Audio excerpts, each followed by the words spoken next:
everyone. This is Tim of the Online Big Blue, bringing you the best of New York Giants sports talk and entertainment. It's Monday, June 21st. Doing a video. Why not? Gotta get this training camp going on, but we got till July, man. What, July 27th, 28th? Crazy. Did a video about how Daniel Jones is not the next Josh Allen yesterday. That Daniel Jones is going to be, hopefully be, gotta move the mic a second, the next Daniel Jones. And that's what we need him to hope for him to be. Be his own man, be his own player, be his own quarterback, be the guy that's going to lead the New York Giants to the promised land. But the question is, what if he's not? More often than not, franchise quarterbacks are not the quarterback, are not the guy. They flame out. You are going to find a Lamar Jackson, a Baker Mayfield, a Cam Newton when he was early in the Carolina days. But more likely, you're going to probably find a Jameis Winston or Andy Dalton or a Tyrod Taylor or even a Sam Darnold. That happens. It's just sports. It's just life. It's just the way it is. Teams need to move forward and overcome. So my big question was, and I was thinking, if it's kind of the what if segment today. What if Daniel Jones flames out in 2021? What if he is the quarterback that he was in 2020? What if? I'm not saying he's gonna be, but what would the Giants' options be? The problem is, I think even if Daniel Jones is not the man, that the Giants' defensive alone can keep them in games. They will have the ability to keep it close. The defense will possibly even win some games for the Giants. That's a possibility. The Giants over the years have had some putrid offenses and some wonderful defenses. 86 was a good example because of the fact that the Giants defense at one point couldn't get out of their own way. And it wasn't until the Minnesota game with the 4th and 17 to Bobby Johnson, the offense started to click. The defense was carrying that 86 team. Phil Simms was horrendous for weeks leading up to the Minnesota game. And the Minnesota game, Bill Parcells just said to him, listen, dude, cut it loose. I don't care if you throw 10 interceptions, just cut it loose. Let it fly. And that's what he did. And it turned the season, or it didn't turn the season around, it turned the offense around, and the Giants went on to win the Super Bowl. So it's just the way it is that there is a 50-50 chance that Daniel Jones is not the guy. You could say, well, you're picking on Daniel Jones again. You just don't like him. How can you be a fan? Because you're picking on him. I'm not picking on him. I'm being honest. And my fan card was punched in 1976. I have been to more home games than some people have probably been alive. Years they've been alive. So don't tell me I'm not a fan. I lived through Craig Morton. I lived through Scott Bruner. I lived through Jeff Rutledge, Dave Brown, Kent Graham, Joe Pisarcik. I lived through those quarterbacks. Danny Cannell.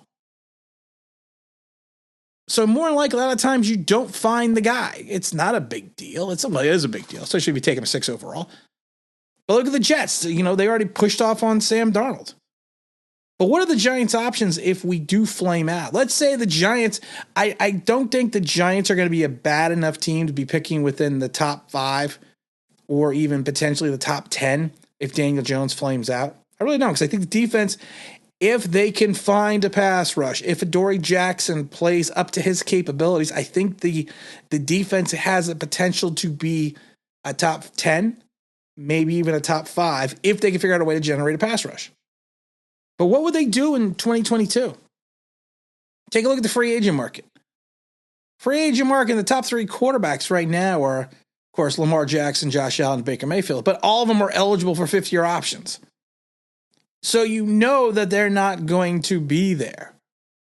You got Jameis Winston who's going to be a free agent, Cam Newton, Ben Roethlisberger, Big Ben, can never say his last name half the time, tongue-tied today, Ryan Fitzpatrick, Andy Dalton.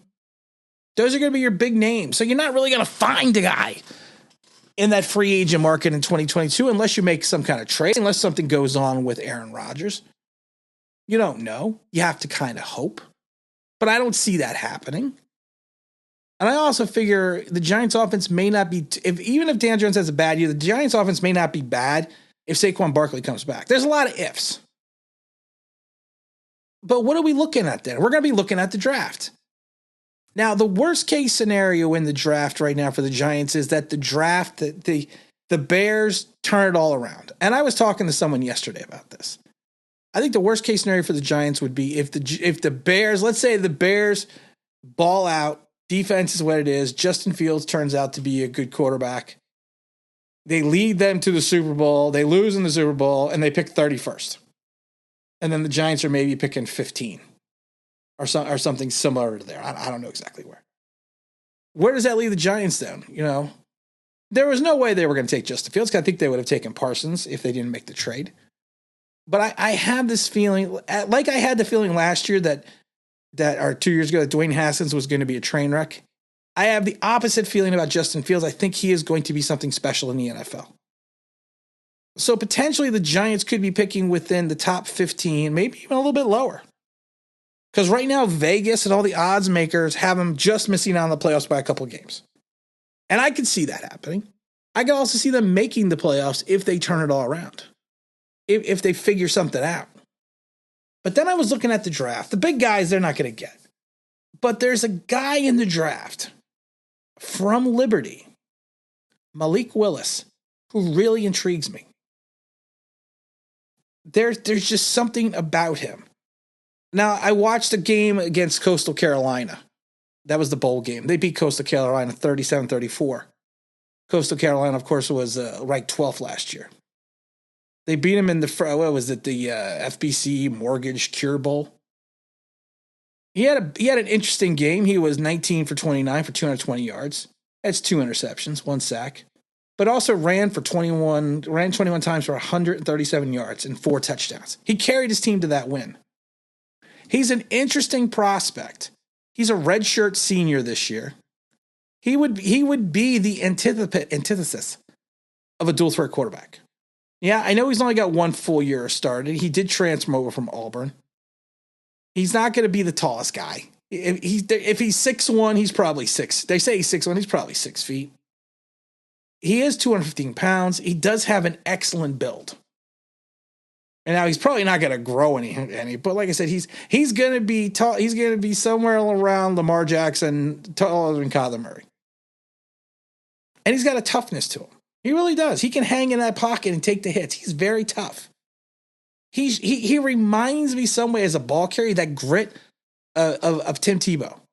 Tim Tebow, when he ran the ball, he had this grit about him when he was playing in Denver. He's also got this incredible pocket presence. He has the ability to escape. I've said this before, like Lamar Jackson. Lamar Jackson reminds me of a point guard, a create your own shot point guard, and I think this is what he has. And Willis has just these exceptional athletic traits. He's fast. He's got an excellent burst. He can change directions. I always like to say he can stop on a dime and give you 9 cents change.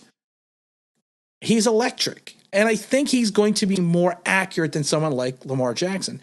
Now, do not get me wrong. He will have some accuracy issues, but like Jackson, he's got a big arm. And he's actually throws well on the run. Kind of like a Patrick Mahomes thing. He's got a great arm, big legs, but there are some needs for improvement. He does have, he needs to improve his decision-making ability. He kind of trusts his talent more than he possibly should. He makes some ill-advised throws. He tries to zip the ball into, kind of reminds me of a young John Elway. He'll try to throw the ball into double coverage in a little tight window because he's going to trust his ability too much. Now, I think that can be corrected, kind of harness him a little bit. You know, he took last year, and last year was a weird year, but he took a lot of unnecessary sacks. Just trying to escape the pocket and create something, but that's because he's just trying to create. But I think he can improve on his accuracy. There were a couple examples last year where he kind of underthrew the ball. He kind of overthrew the ball. He kind of missed his mark. But you know what? He's still going to learn. He's going to have the biggest issue, and it's an issue that Giant fans are going to laugh about. One of his biggest issues is ball security. He had a little bit of a ball security issue last year, but he's still, in my mind, developing his own running style. So I think that can be fixed. It's not as bad as Daniel Jones's issues. Now, he only threw 6 interceptions last year, but he did suffer several fumbles just by not securing the ball properly. But I think as a prospect in the 2022 draft, if Daniel Jones flames out, I gotta like Malik Willis. I really do.